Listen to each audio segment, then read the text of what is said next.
हलछठ व्रत की कथा। बहुत समय पहले एक गांव में एक गरीब किसान अपनी पत्नी और बेटे के साथ रहता था। किसान दिन रात खेत में हल चलाकर मेहनत करता था और उसकी पत्नी घर के कामों के साथ गाय भैंस का दूध निकालकर घर चलाने में मदद करती थी। एक दिन भाद्रपद मास की षष्ठी आई। गांव की स्त्रियां हलछठ का व्रत कर रही थीं। इस व्रत में मिट्टी का हल बनाकर उसकी पूजा की जाती है और इस दिन गाय भैंस का दूध, दही, घी या उससे बनी कोई भी चीज नहीं खाई जाती। किसान की पत्नी भी व्रत रखने लगी, लेकिन उसी दिन उनके छोटे बेटे ने रो रोकर दूध मांगा। माँ ने व्रत का नियम तोड़ने से मना किया, पर बेटे का रोना देखकर उसका दिल पिघल गया और उसने चोरी छुपे दूध पिला दिया।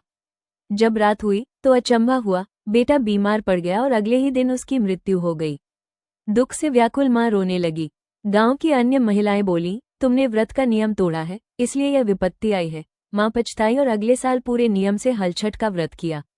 कहा जाता है कि उसकी सच्ची श्रद्धा और तपस्या से पुत्र पुनः जीवित हो गया। तभी से यह मान्यता बन गई कि हलछठ के दिन दूध दही का त्याग और हल पूजन करने से संतान दीर्घायु होती है।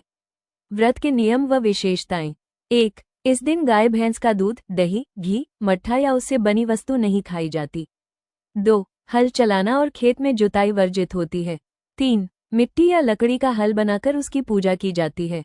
4. संतान की लंबी उम्र और सुख समृद्धि के लिए व्रत किया जाता है।